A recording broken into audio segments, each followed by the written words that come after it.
English podcast, conversation practice for beginners. If you feel like every time you speak English, your brain secretly switches back to your native language first, and you're always translating in your head, yeah, this episode is for you.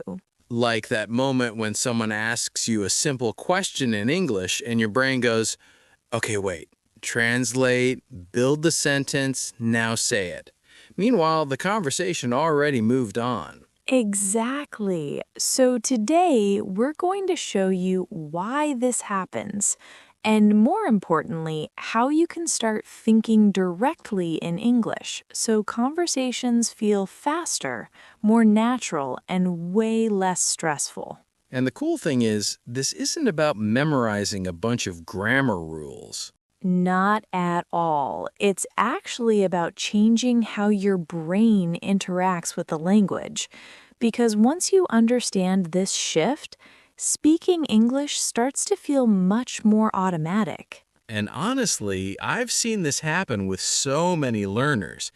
They know the vocabulary, they studied for years, but when it's time to talk... Their brain freezes. Exactly. And I totally get it, because when I started learning Spanish, I did the same thing. I would hear a question, translate it in my head, then translate my answer, and by the time I was ready to speak, the moment was gone. That's painful. It really is. But then I discovered one specific change in how I practiced, and suddenly my brain stopped translating so much. And the weird part? It actually made conversations feel simpler, not harder. So here's the big question for you listening right now. Is translating in your head actually the real problem? Or is it just a symptom of something deeper happening in the way you learned English? Because once you understand that difference, everything about speaking English starts to change. And we're going to break that down together today. And hey, if you want daily English conversations like this to help you build real speaking confidence little by little, make sure you subscribe. We post a new episode every Monday through Friday, so you always have consistent English practice waiting for you. Seriously, just listening and thinking along with these conversations every day can make a huge difference. Okay, Rachel, so let's start with the big question. Why do so many English learners still translate in their heads even after years of studying? Okay, so I have a question that I think a lot of people listening are probably thinking right now. If translating in your head is such a problem, why do so many teachers actually tell students to do it? Like when you're learning a new word, they say, this means this in your language. Isn't that basically training your brain to translate forever? Yeah, that's actually a really good point. And honestly, translation is useful at the beginning. When you first learn a word like chair, your brain needs a quick connection. So it goes chair equals cadera or silla or whatever your language is. Right. But the problem happens when your brain never moves past that stage. So it's like training wheels on a bike. Exactly. At first, they help you balance. But if you're still using training wheels after 5 years... Something's wrong. Yeah. But wait, hold on. I'm not sure I completely agree with you. Oh, really? Yeah, because if someone doesn't translate, how are they supposed to understand the word? I mean, if I hear a word in Japanese, for example, my brain needs a translation. Okay, but here's the interesting part. That's only true in the beginning. Once your brain gets enough exposure, something different starts to happen. Like what? Instead of translating the word, your brain starts connecting the word directly to an idea or image. Oh. For example, when you hear the word coffee, do you translate it into another English word? No. You just imagine coffee. Yeah, like the smell, the cup, the taste. Exactly. Your brain jumps straight to the concept. Okay, that makes sense. And fluent speakers do this with almost every word in English. So instead of English to native language to meaning, It becomes English to meaning. one step instead of two. Exactly. Okay, but here's the real issue then. If that's true, why do so many English learners stay stuck in the translation stage for years? Great question. And honestly, this is where things get a little uncomfortable. Uh-oh. Because the real reason is the way most people practice English. Think about it. A lot of students spend years doing exercises like this. Translate this sentence, translate this paragraph, translate these words. Oh, wow, yeah. So what are they training their brain to do? Translate. Exactly. That's kind of ironic, actually. Right?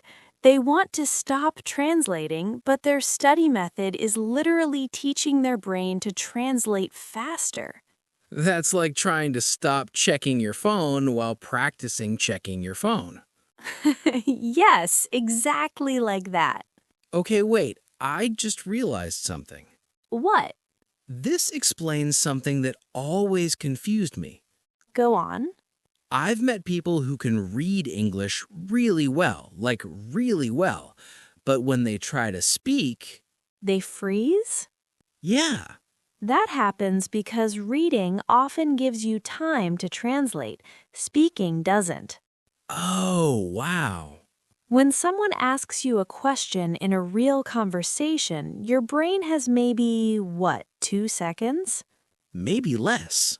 So if your brain is trying to run a 3-step translation process, it's going to feel slow and stressful. That explains that panic moment. Exactly. You hear the question and your brain goes, Okay, wait. Translate the question, build the answer, translate the answer, say it. yes, and meanwhile, the other person is just waiting. That pressure makes everything worse. Totally. But Rachel, I feel like some learners might be thinking something right now. What? Okay, I understand the problem, but how do I actually stop translating? Exactly, because you can't just tell your brain, stop translating. Yeah, brains don't work like that. Right, you have to retrain the connection. Which sounds complicated. Actually, it's simpler than people think. Really? Yeah, but it requires a small mindset shift that most learners never try. Now I'm curious. Instead of trying to translate faster, you start practicing something different, thinking in small English chunks. Wait, say that again? Thinking in small English chunks. Okay, but what does that actually mean in real life? Great question, because once you start doing this, something really interesting happens. What? Your brain slowly stops needing translation because it starts recognizing patterns instead of individual words. Oh, wow, okay. But before we show you exactly how that works, I want to ask everyone listening something. Oh, this is good. When you speak English, do you feel like your brain is building the sentence word by word? Or do you feel like the sentence comes out in pieces, like natural phrases? Think about that for a second. Because that difference might explain why speaking English still feels slow for you. Now we're going to try something together that can help your brain start breaking the translation habit. And you can literally try it with us while you're listening.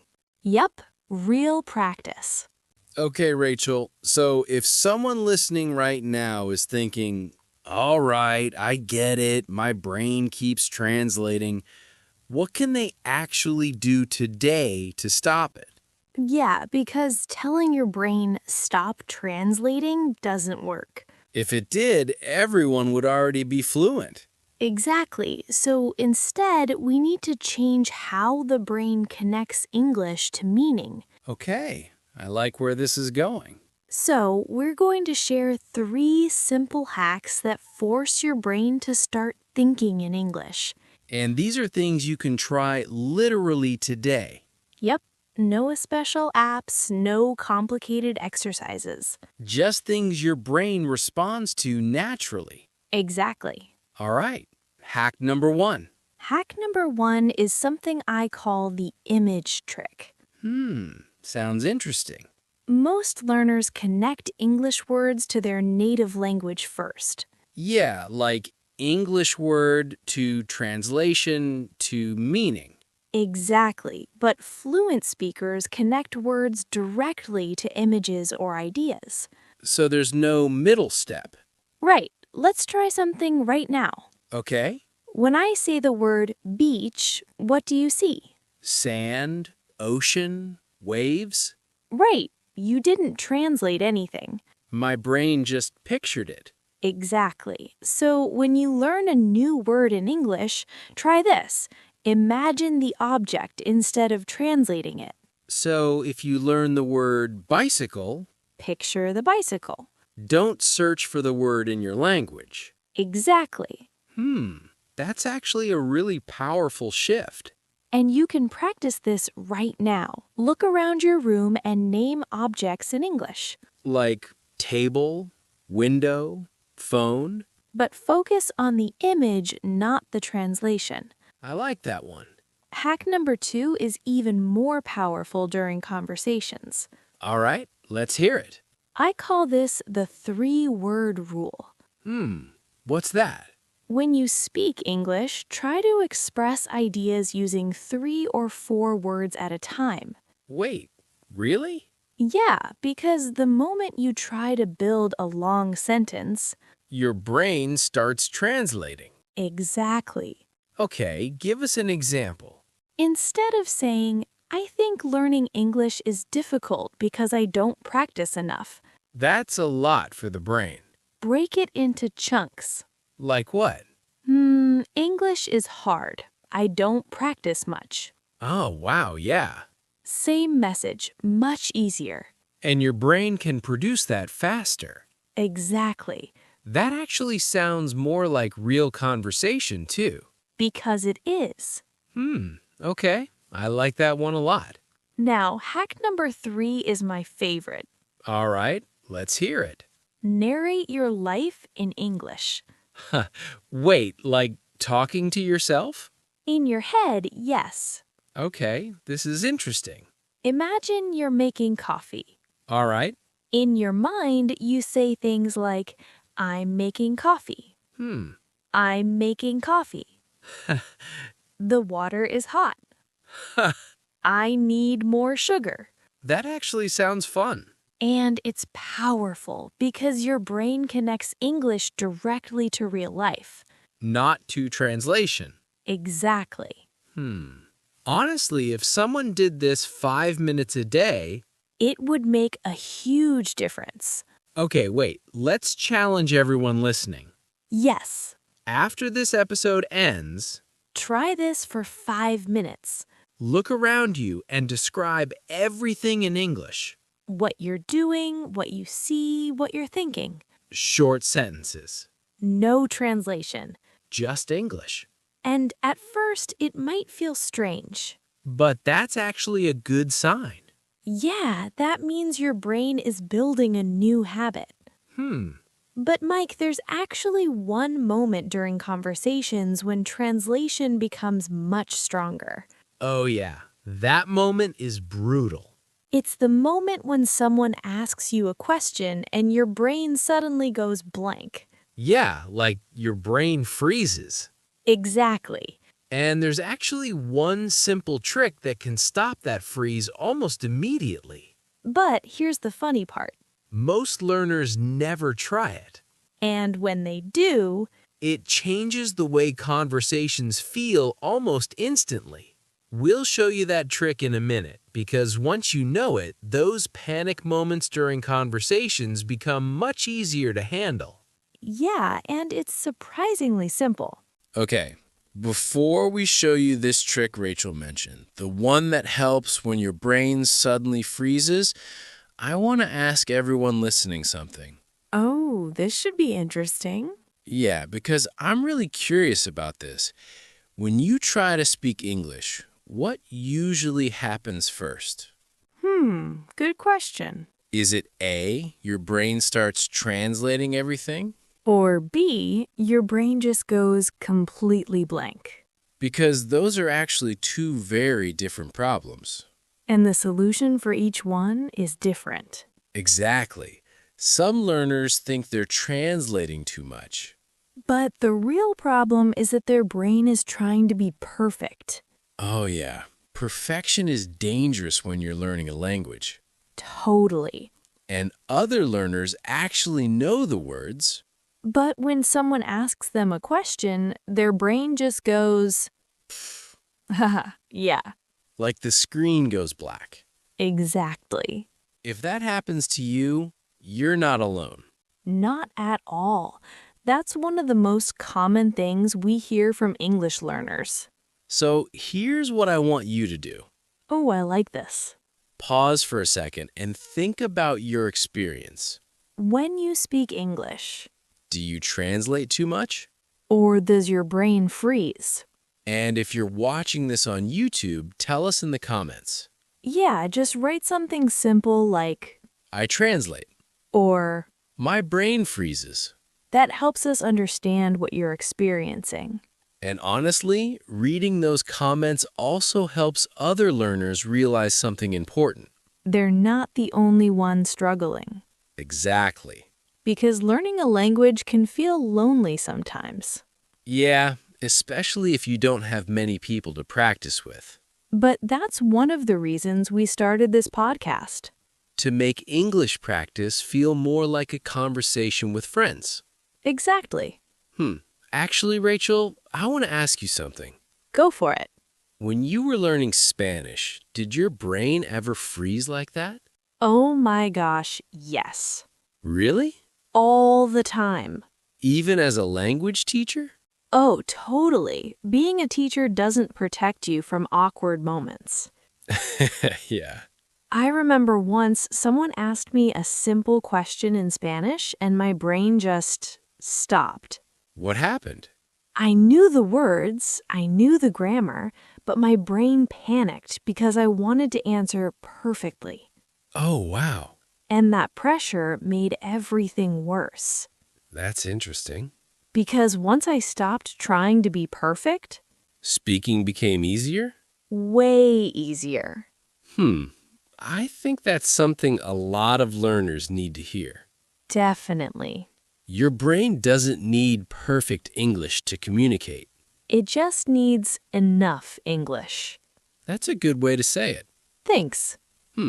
Actually, wait. What? I just realized something. Uh-oh. We talked about the image trick, Right? the 3-word rule, Yep.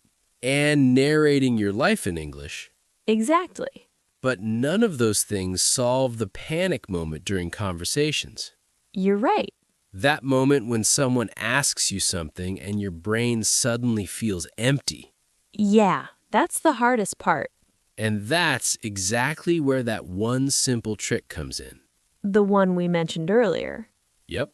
Because when you use that trick, something interesting happens. Instead of freezing, Your brain gets a few extra seconds to organize your thoughts. and those few extra seconds change everything. But before we show you that trick, there's something important we want to share quickly. Yeah, especially for those of you who want to practice English in real-life situations. You know, Mike, this translation problem gets really obvious when you travel. Totally. Airports, hotels, restaurants, everything happens fast. That's actually why we created Travel with Rachel, the Survival Guide. It's full of real phrases for real situations. If you want to check it out, the link is in the video description for more info. All right, now back to that tricky panic moment in conversations. That one moment when your brain suddenly freezes. Okay, so here's the part I'm really excited about. Some real phrases you can start using today to stop translating and avoid freezing in English. Oh, yes. These are the ones that make conversations so much easier. All right, first one is simple but powerful. Let me think. Perfect. You can use it anytime someone asks you a question. It literally buys your brain a few seconds to organize thoughts. And the best part is, it sounds natural. You're not just stalling, you're communicating. Okay, next one. That's a good question. Yes, I use this one all the time. It's subtle, but it gives your brain a tiny pause, and the person you're talking to feels like you're engaged. Exactly. It's like saying, I'm thinking carefully without panicking. Number 3, you know, Oh, yes, this one is a lifesaver.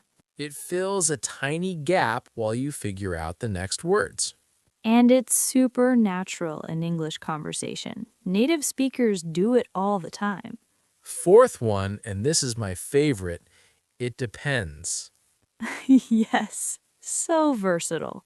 Because not every question has one perfect answer.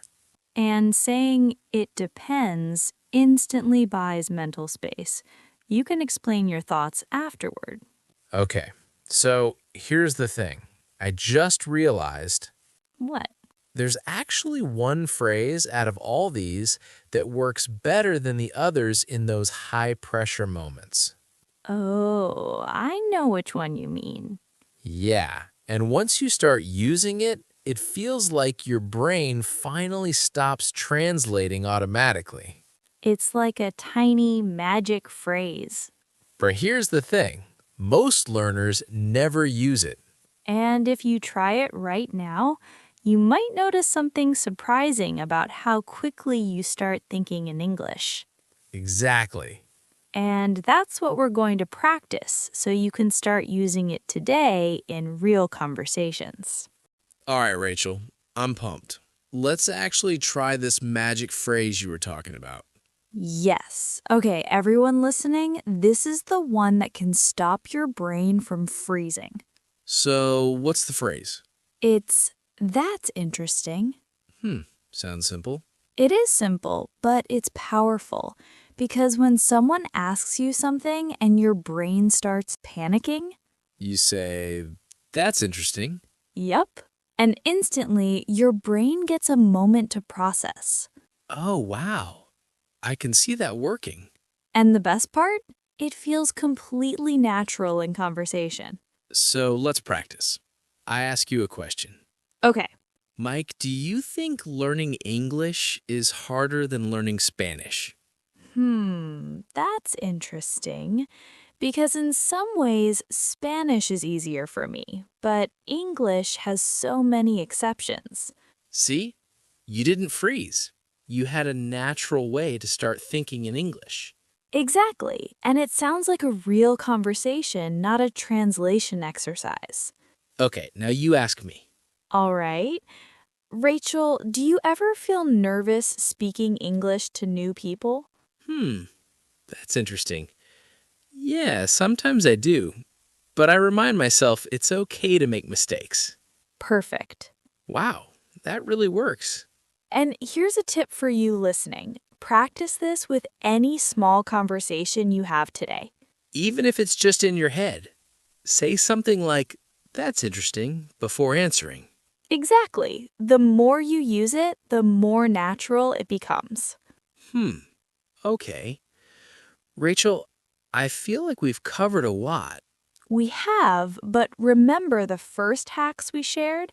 The image trick, the 3-word rule, narrating your life? They all lead up to this. Right. All the pieces come together. And here's the cliffhanger for everyone listening. Oh yeah, this is the juicy part. There's actually one tiny adjustment you can make when using "that's interesting" that makes it even more powerful. And when you do that adjustment, your brain stops translating almost automatically. Yes, time to reveal that tiny adjustment that makes "that's interesting" even more powerful. So what is it? Here it is.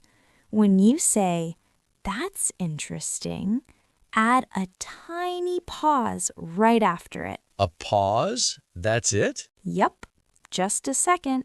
Enough for your brain to process and organize your thoughts. Oh, wow.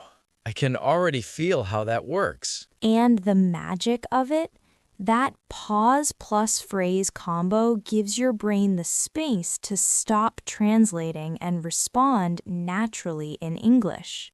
That is genius. I love it. And if you practice all the hacks we shared today, the image trick, the 3-word rule, narrating your life, and this "that's interesting" pause, you'll notice a huge difference.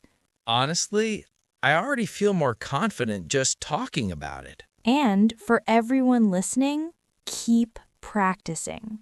Definitely. And if you want to see more ways to build English fluency without overthinking, Check out our last video, Why Tiny Habits Improve Your English Faster. it's packed with small practical habits you can do every day that actually make a difference. We'll link it in the description below. Don't miss it. All right, before we go, Rachel, any final words for our listeners? Yeah. Don't wait for perfection. Speak, try, pause. And remember, English is for communication, not perfection. Haha, I love that. And if you can laugh while practicing, even better. Exactly. Okay, last thing. What? If you use "that's interesting" in your next conversation, And someone looks you weird? just smile and think you're officially training your brain like a pro. Haha, yes, love it. All right, everyone. Have fun, practice today, and we'll see you in the next episode. Bye. Bye.